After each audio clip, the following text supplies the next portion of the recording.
여론 똥탑 배종찬 인사이트K 연구소장 김준일 뉴스톱 수석 에디터 두 분 나오셨습니다. 안녕하십니까? 안녕하세요. 안녕하십니까? 자, 좀 전에 저희 민주당 이상민 의원하고 인터뷰를 했는데 네. 일단 민주당 상황 지금 어떻게 보십니까, 두 분?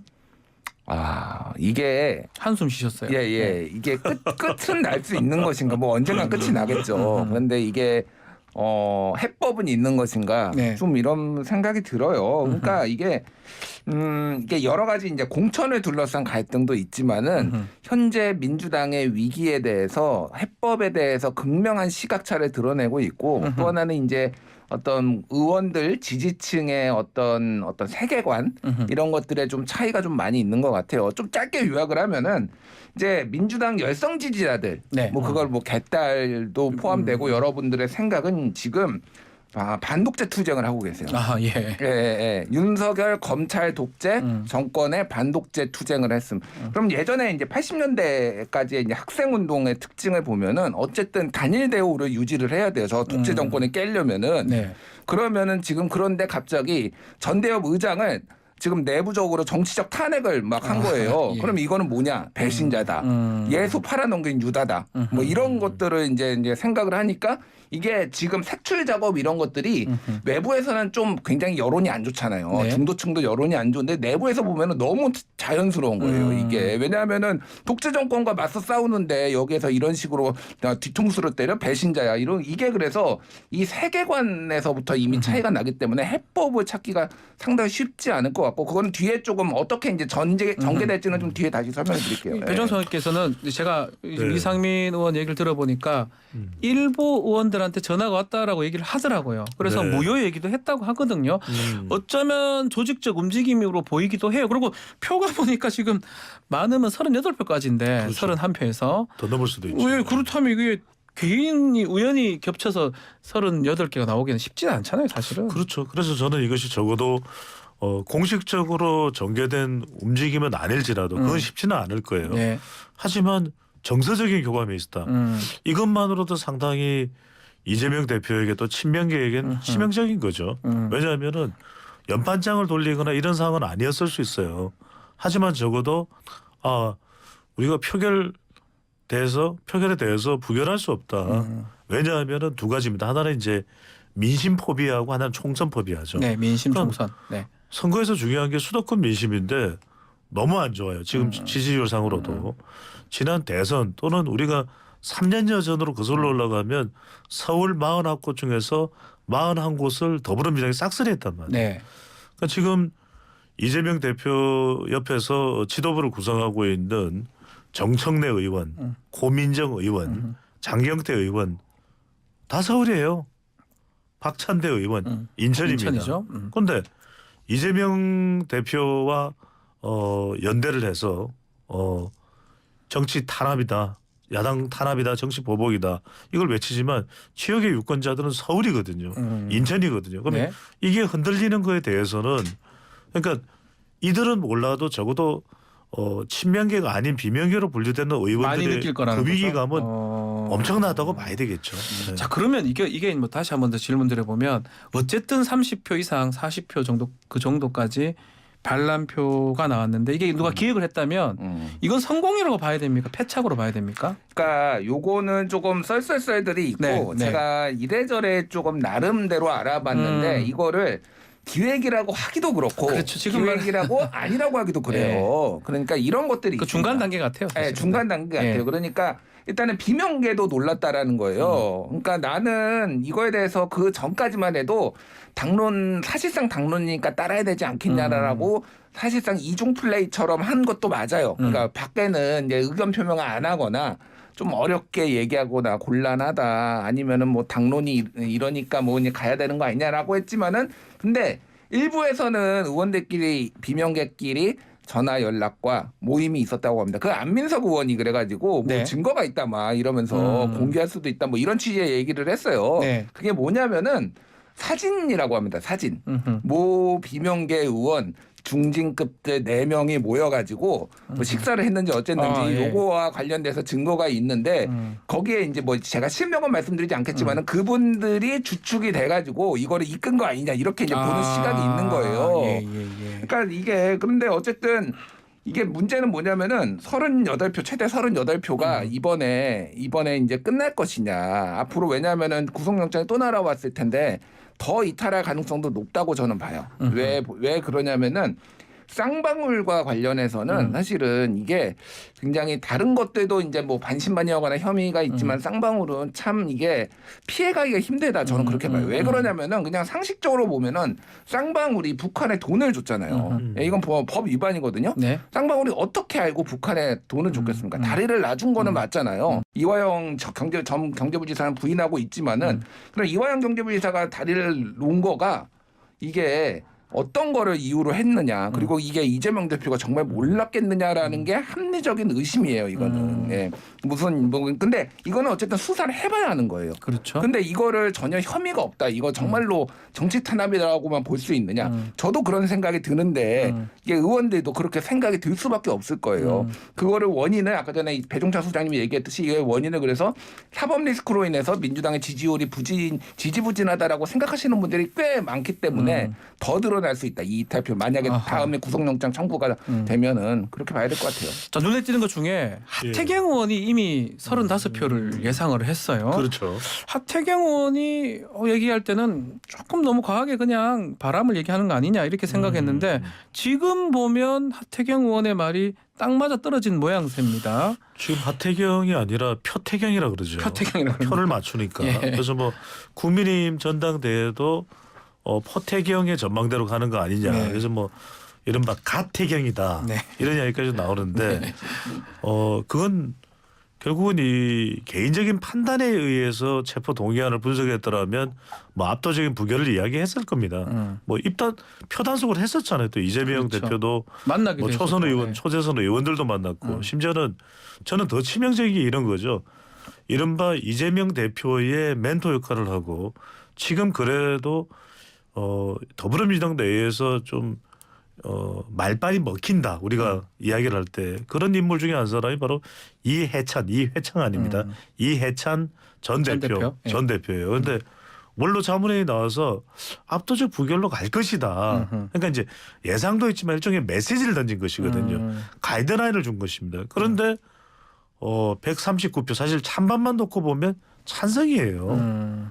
찬성 표결이에요. 가결이에요. 그렇죠. 한 표 더 그러니까 이게 많으니까요. 더 치명적인데 이제 그런 것이 민심법이야인데 저는 방금 전에 우리 김준일 대표님께서도 정말 예리하게 짚어주셨지만 저는 무효표가 더 고약합니다. 11개. 아니 예. 생각해보세요. 이게 만약에 전자투표였다면 무효표가 나와서 무효표가 이상한 거죠. 아니 의사국에서 설명한 대로 표결하는데 왜 무효표가 나옵니까? 무효가 나올 수가 없죠. 바보입니까? 예. 그런데 이건 일종의 저는 이 무효표가 누굴까? 이른바 느슨한 친명계일 것이다. 이른바 수박 친명계다. 그러니까 이제 이재명 대표 앞에서는 아이고 그럼 부결이죠. 아이고 말이 됩니까? 부결이에요. 이랬던 사람들인데 정작 갔을 때는 부결하기가 힘든 거예요. 네. 근데 찬성을 하기에는 부담스럽잖아요. 근데 기권은 또 아니야. 그러니까 이게 자기가 표시해놓고 위에다 점 하나 찍은 거예요. 이래서는 안 된다는 점. 그래서는 점을 찍어서 무효표가 무효를 만들었다. 된다는 점 이걸 몰랐을까? 뭐 모를 리가 없겠죠. 그러니까 이들이 이른바 민심에 대한 압박 때문에 수박 친명계에서 자몽 친명계가 됐다. 이렇게 보죠. 앞으로 그 무효표가 뭐 두 분이 보실 때는 뭐 예컨대 가결 찬성표로 가서 좀 문제가 될 여지가 있을 것이다. 이렇게 보시는 거군요. 11표죠. 11표. 그래서 친명계 쪽에서 요즘 뭐 이런저런 얘기가 나오는 게 이거를 당론으로 정하든지 네. 아니면 아예 당론으로 이 체포동의안 표결에 불참해 버리는 불참하는 거. 거. 만약에 그러면은 예. 거기 가서 참석하는 사람들은 바로 배신자다. 이게 딱 티가 나는 거잖아요. 누군지 이제 확인하려고. 예. 근데 문제는 그겁니다.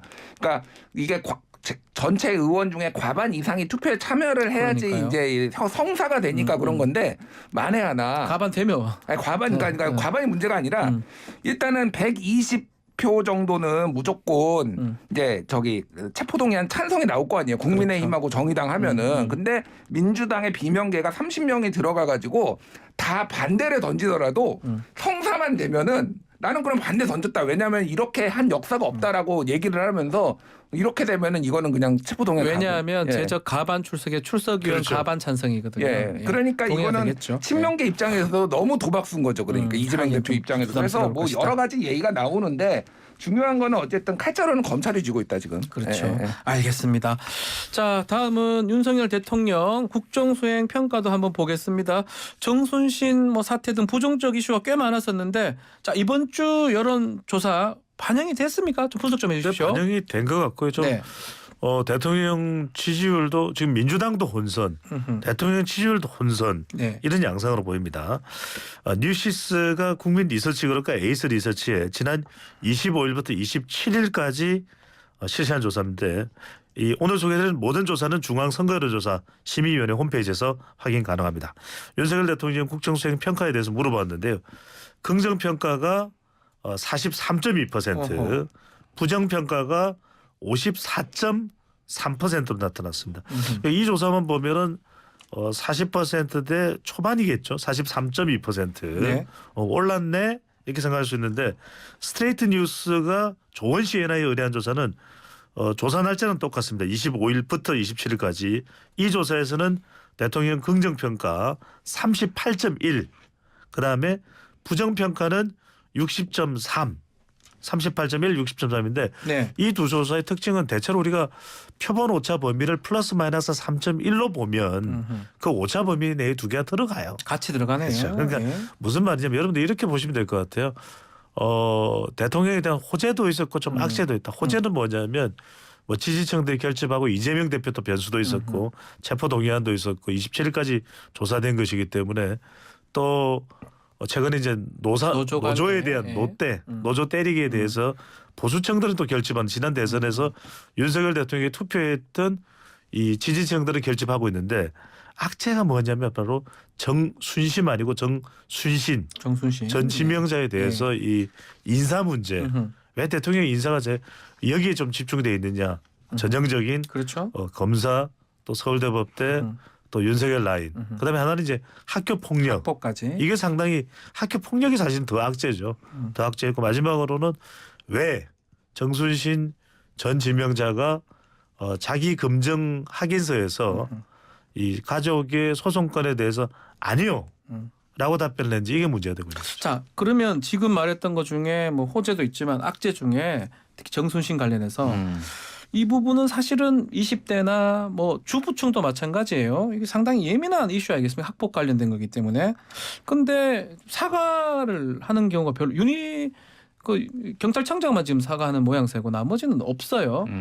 그거를 좀 사안을 좀 쉽게 보는 거 아니냐 이런 분석도 있는 것 같습니다. 사안을 쉽게 봤다고 보지는 않아요. 엄중하게 봤으니까 네. 임명 28시간 만에 얼마 안 됐어. 예, 하루 조금 넘어서 바로 이제 임명 철회를 했잖아요. 해임은 사실상 한 건데, 그러니까 사안을 중요하게 봤으니까 한 건데 이게 이제 여기에서 더 나가기 시작하면은 이 정권의 아킬레스건을 이제 건드릴 수가 있는 거죠. 그러니까 한마디로 얘기하면은. 정순신을 인사검증할 때 정말 몰랐느냐. 이거는 뭐 여러 차례 방송에서도 나왔지만 짧게 요약을 하면은 당시에 2018년에 이제 KBS 그렇죠. 보도가 있었고 2017년부터 이 사안이 벌어졌는데 그때 서울중앙지검 인권보호관 정순신 검사, 서울중앙지검장 윤석열 검사, 그리고 서울중앙지검 3차장 한동훈 검사, 뭐 그리고 다른 사람들도 지금 뭐 청와대에 들어가 있는 용산에 들어가 있는 분들도 검사들 상당수가 다 중앙지검에 근무를 했어요. 네. 보도가 나오면은 그냥 다 알아요. 검찰 고위 관계자, 검찰 고위 간부 하면은 야 이거 누군지 알아봐. 그래가지고 다 알았단 말이에요. 그래서 몰랐을 리가 저는 없다고 100% 보고 있고 그러면은 이 검사장 승진도 누락이 됐어요. 이게 굉장히 영향을 끼쳤다. 정순신 검사가 그러면서 옷 벗고 나와서 변호사 한 거거든요. 네. 근데 이제 여기까지 나가기 시작하면은 감당이 안 되는 거예요. 그러니까 이게 검사를 위한 검사를 위한 정권이라는 이런 타이틀을 조금 이제 벗어나기가 힘드니까. 네. 여기에서는 이제 방어벽을 치는 거죠. 그러니까 몰랐다, 인사 유사 검증 시스템 그리고 학폭 문제를 개선하겠다고 하는데 이제 추후에 어떤 식으로 좀 번질지를 봐야 될 것 같아요. 유사 사건이 또 벌어진다거나 이랬을 네. 때는 이게 굉장히 여론에 안 좋은 영향을 끼칠 가능성이 높다 이렇게 봐야 될 것 같아요. 그 노조 관련돼서는 변호사님 네네. 지금 그게 긍정적 효과도 있을 거라고 하는데 이게 또 작용이 있으면 반작용이 있는 것처럼 그렇습니다. 네. 지금 같은 방식 계속 한다면 노대로 금방 네. 말씀하신 노조 때리기 이게 계속적으로 긍정적 영향을 미칠까요? 어떻게 보십니까? 어떤 현상이든 네. 그 현상이 계속 지속되는 법은 없는 거죠. 그러니까 이제 일단 지금 뭐 노조 개혁이라고 할지 노조 때리기라고 할지 네. 이게 이제 보는 시각에 따라서 다 다를 수가 있는 겁니다. 그러니까 지금 당장은 경제에 좀 더 개혁 쪽에 힘을 싣는 듯한 그런 네. 대통령의 행보에 대해서 지난 대선 때의 48.56%의 투표자 또 이제 일부 중도층 또 MZ 세대들 포함이 될 거예요. 네. 그래서 윤석열 대통령의 긍정평가 이후로 가장 많은 비율을 차지하고 있는 것이 노조 대응입니다. 근데 그런 효과는 있는데 이게 길어지면 항상 그렇잖아요. 길어지면 좋았던 것도 어느 순간 부정적일 수가 있어요. 네. 특히 이제 두 가지인데 하나는 이제 노조의 대응 자체가 민주노총이나 이른바 좀 불법적인 행위에 좀 초점이 맞춰지는 부분은 유리하게 작동할 수 있죠 정부에. 네. 하지만 어느 순간 이건 이 내용은 그렇게 다뤄질 내용이 아닌데 이렇게 돼버리면 상당히 노조의 반발도 심해질 수밖에 없고 그러니까 이제 국민들도 일반적인 정서는 파업과 노조에 대해서 약간 살짝 부정적인 게 있어요. 네. 이른바 보도를 계속 또 그렇게 하잖아요. 기존 노조, 노조의 회계 투명성이 불확실하다 이런 걸 보면은 국민들도 그렇게 인식이 되는데 모든 노조의 내용이 그런 것만은 아닐 거 아니에요. 그걸 계속할 때는 문제가 그렇죠. 생길 수도 있다. 이런 부분을 이제 부정적인 부분을 부각할 때는 모르겠는데 어느 순간 그 임계점이 지나고 나면 그 부분은 또 상당히 또 반발 작용도 있습니다. 그러니까 항상 제가 말씀드리는 게 단단단이 아니라 단짠 짠짠짠 이렇게 가야 되는 것이기 때문에 잠깐만요. 모르겠는데요. 단호한 대응, 죄송합니다. 단호한 대응과 유연한 대응이 네. 함께 가야 된다. 단짠짠 같이. 그렇죠.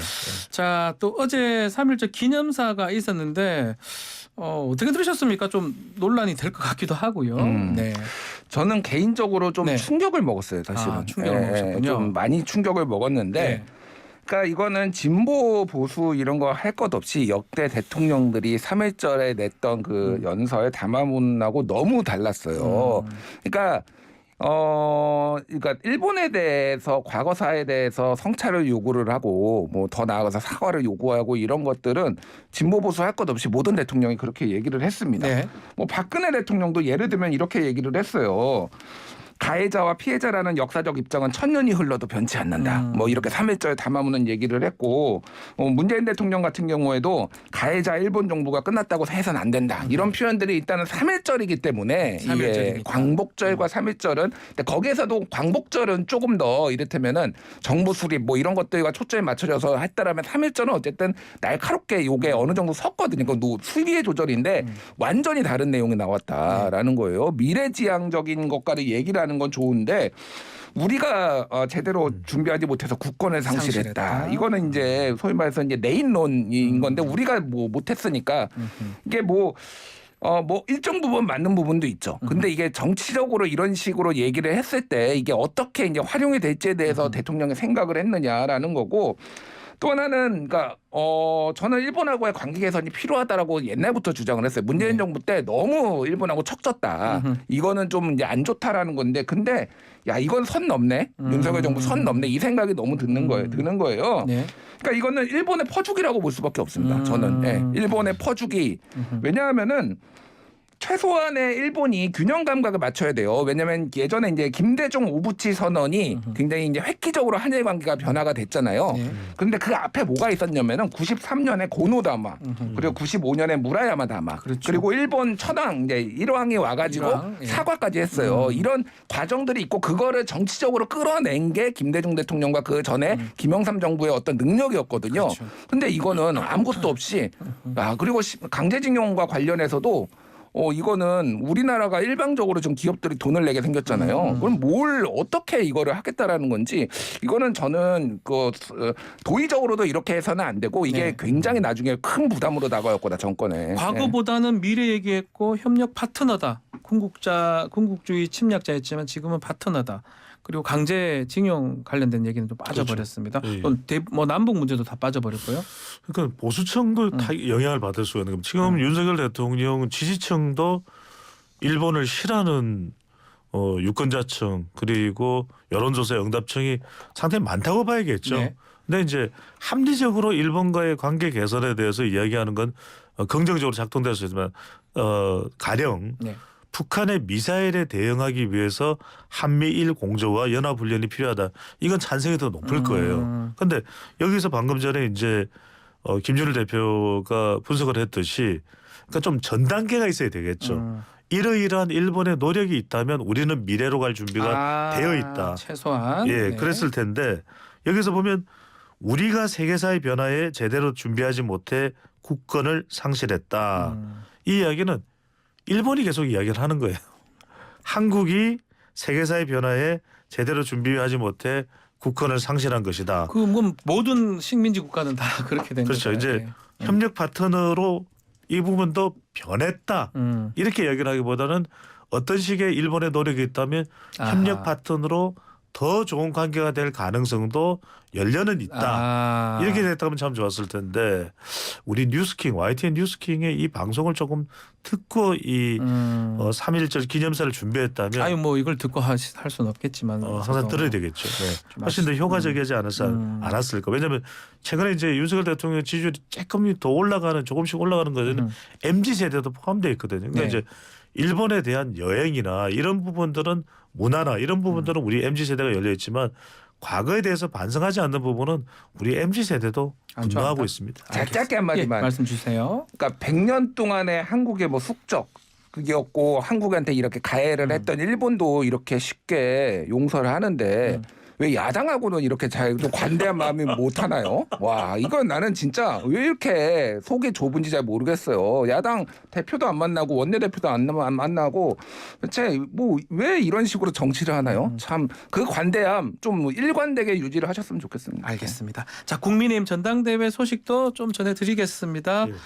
자, 지금 김기현 후보 울산 땅 의혹 이게 좀 제기가 돼서 변수가 될 거라고 생각을 했는데 나오는 걸 봤을 때는 큰 변수가 되는 것 같지는 않아요. 좀 분석 좀 해주십시오. 그렇습니다. 이제 땅 결과적으로는 지금 전당대회 흘러가는 전개상은 땅 전대가 되고 있는 상황인데 그러면은 김기현 후보에게 치명적이어야 되거든요.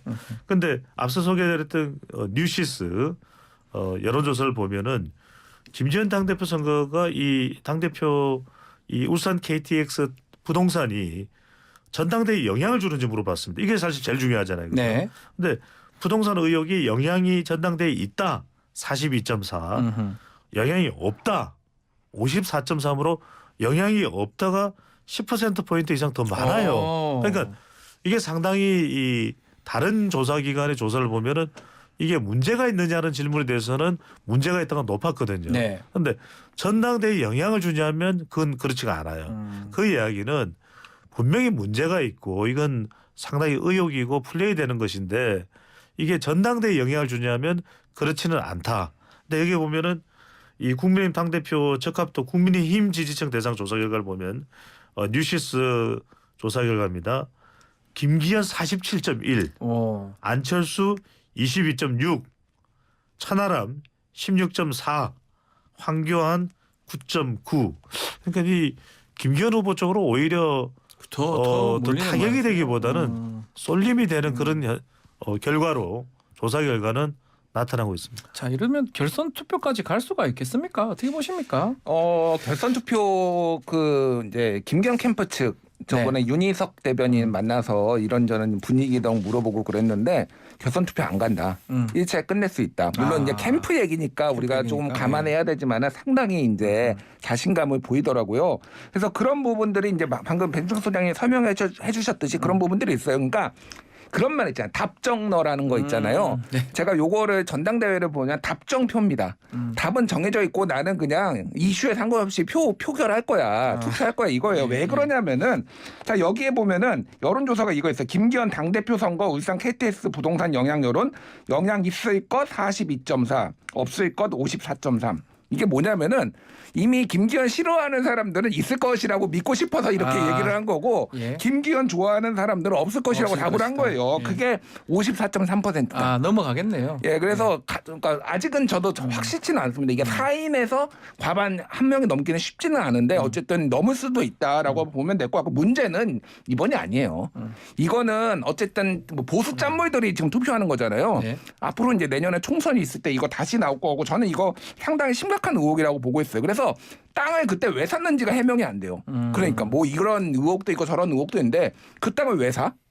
39살에 목장 농지를 그렇게 저도 좀 이미 49살인데 한 10년 전에 그 정도 땅을 사놨어야 되는데 은퇴 준비를 위해서 예. 왜 그러는지 잘 이해가 안 되는데 이거는 계속 나올 겁니다. 이거는. 예. 알겠습니다. 자 최고위원 선거도 한번 보면 장해찬 후보 같은 경우는 웹소설 논란이 지금 되고 있는데 이 당락에 영향을 줄 수 있을까요? 이번 선거가 방금 전에 이 김준일 대표가 이야기한 그 성격이 가장 맞을 거예요. 답정표입니다. 답정표 그러니까 표가 정해졌다. 어떤 이슈에 대해서 민감하게 타격받지 않는 지금 전당대회가 되고 있다. 국민의힘 지지층도 관련된 조사 결과도 그렇지만은 지금 최고위원도 대체적으로 친윤 후보 쪽으로 쏠림 현상이 예. 또 더 전당대회일이 가까워지면 가까워질수록 나타나고 있거든요. 그러니까 묻지도 따지지도 말고 이 당심이 작동하는 그런 전당대회 현상으로 전개되고 있다. 이렇게 봐야 되겠죠. 자 그렇다면 천하용이 이제 4명인데 만약 한 사람도 안 된다 그러면 이준석 전 대표 정책 입지도 좀 영향을 미칠 것 같기도 하고요. 영향을 미치겠죠. 아. 영향 미치는데 이미 많이 미쳐져 있습니다. 예. 그래서 네. 뭐 굉장히 다이나믹한 현상이 벌어질 거예요. 또 하나는 지금 선거법 개정안에 대해서 지금 워낙 다른 이슈들이 많아서 그런데 국회에서 지금 차근차근 논의되고 있고 전 의원들의 지금 의사를 물어보는 과정까지 하고 있어요. 이게 네. 전당대회 끝나면은 선거법 개정안으로 이제 막 갈 텐데 만에 하나 이게 좀 다당제 중대선거구제 비례대표를 확대한다는 다당제로 갈 가능성이 있으면은 여러 군데서 분당 여기 쪼개기 나올 가능성이 탈당 있다는 거죠. 그게 뭐 이준석기가 될 수도 있고 아닐 수도 있고 여러 가지 좀 변동성이 지금 많은 상황이에요. 지금 그거는 예. 뭐 만약 중대선거제 간다면 민주당도 뭐 분당 민주당도 가능성이 분당 있는 가능성이 거잖아요. 이준석 전 대표 또 얼핏 또 무소속으로 나갈 수도 있다는 이야기 하지 않았습니까? 네. 뭐 그럴 가능성도 점쳐질 수 있는데 일단은 당 내에 머무르면서 천하용인도 당 내의 후보자들이잖아요. 그러니까 아마 당을 쉽게 또 떠나기도 쉽지는 않을 것이다. 아. 그러니까 이준석 전 대표가 전당대회의 어떤 정치적 모색을 하니도 상당히 관심거리가 될 수밖에 없을 것 같아요. 뭐 최근에 또 인터뷰가 좀 줄어든 것 같기도 하고요. 근데 마지막인데 한번 저희도 한번 인터뷰를 한번 요청을 해보도록 하겠습니다. 자 오늘 여론 뚱탑 여기서 마무리를 하겠습니다. 김준일 수석 에디터, 배종찬 인사이트 소장님 두 분 감사합니다. 감사합니다. 고맙습니다.